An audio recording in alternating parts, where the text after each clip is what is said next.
J'invite le représentant de la communauté rwandaise de Lyon à venir nous parler aussi du pourquoi nous sommes ici. Parce que c'est la communauté rwandaise de Lyon qui a eu l'idée de cette journée, Ingabire Day. Ça, on oublie souvent. On devrait quand même leur dire merci, parce qu'on voit que cette journée nous aide à réfléchir sur notre chemin de démocratie et sur le combat qui est encore long, et même s'il est difficile, mais ne perdons pas espoir. Merci. Je vous remercie. Excusez-moi, j'ai oublié mon papier pendant que je venais ici, mais je l'avais sauvegardé sur mon téléphone. Donc je vais prononcer mon discours à partir de mon téléphone. Chers compatriotes, chers amis de la démocratie, chers défenseurs des droits humains, aujourd'hui, pour la 12e fois, nous célébrons l'événement Ingabire Day. Permettez-moi de vous remercier pour ce petit moment qui nous est accordé et qui nous permettra de vous rappeler brièvement l'historique de l'événement Ingabire Day. Il y a exactement 12 ans, au sein du cercle de réflexion de la communauté rwandaise de Lyon, est née l'idée d'un moment collectif pour honorer le courage et la persévérance de celles et ceux qui se battent pour la démocratie au Rwanda. Le 18 octobre 2014, nous avons organisé à Lyon, sur la place Bellecour, la première édition d'Ingabire Day, sous la forme d'une manifestation publique.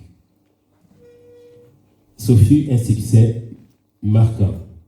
L'année suivante, lors d'une assemblée comme celle-ci, ici à Bruxelles, nous avons proposé d'étendre cette initiative à l'échelle internationale. La proposition fut accueillie avec enthousiasme et depuis chaque année, l'événement Ingabire Day est célébré à travers le monde. Symbole d'un engagement collectif en faveur de la liberté, de la justice et de la démocratie au Rwanda. Le collectif Ingabire Day a retenu la date du 14 octobre de chaque année, date de départ pour célébrer cet événement. À cette date, tous les Rwandais, aussi de l'extérieur que de l'intérieur, de l'État, aussi de l'intérieur que de l'extérieur du pays, épris de démocratie et de l'État de droit, observent 2 minutes de silence à midi en hommage à tous les prisonniers politiques et d'opinion. Ce geste simple, profond, silencieux, est devenu pour de nombreux compatriotes vivant au Rwanda un acte de résistance intérieure. Parce qu'il ne se voit pas, ce geste, parce qu'il ne s'entend pas, il échappe à la surveillance et à la peur. Et pourtant, il exprime le courage tranquille d'un peuple qui refuse la résignation. Encourageons-nous mutuellement à résister, chacun à sa manière, avec dignité et détermination. Lorsque nous avons lancé cet événement, Madame Victoire Ingabire Umuhoza était emprisonnée depuis 4 ans.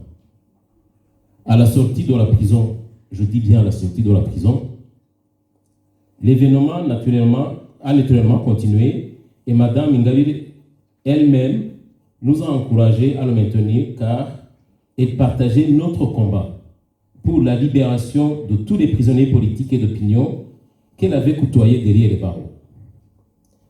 Mais sa sortie de prison ne signifiait pas sa liberté.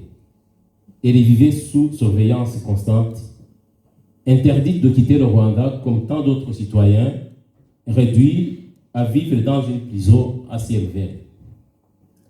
Malheureusement, le 19 juin dernier, sa situation s'est dramatiquement aggravée. Elle a été de nouveau jetée en prison. Elle a rejoint la liste longue de celles et ceux qui paient leur liberté, leur engagement pour la vérité, la justice et la dignité humaine. Nous pensons particulièrement aujourd'hui à nos compatriotes arrêtés simplement pour avoir participé à l'événement Ingabire Day de 2021, ces courageux prisonniers dits du 14 octobre. Ce week-end, nous sommes venus de Lyon et de Suisse pour nous joindre à vous ici à Bruxelles dans un même élan de solidarité et de détermination. Le week-end dernier à Lyon, nous avons également organisé une soirée de soutien aux prisonniers politiques et d'opinion dans le même esprit de résistance et pacifique et d'espérance partagée. Pour conclure, j'aimerais lancer un appel à tous les Rwandais où qu'ils se trouvent. Le 14 octobre, organisez chacun à votre manière des actions symboliques, culturelles ou citoyennes afin de dénoncer la situation dramatique que traverse notre pays, de faire connaître la vérité que d'autres voudraient taire, exiger la libération de toutes celles et ceux injustement détenus, l'état de droit au Rwanda. Je vous remercie. Ensemble, nous vaincrons. Très hamwe,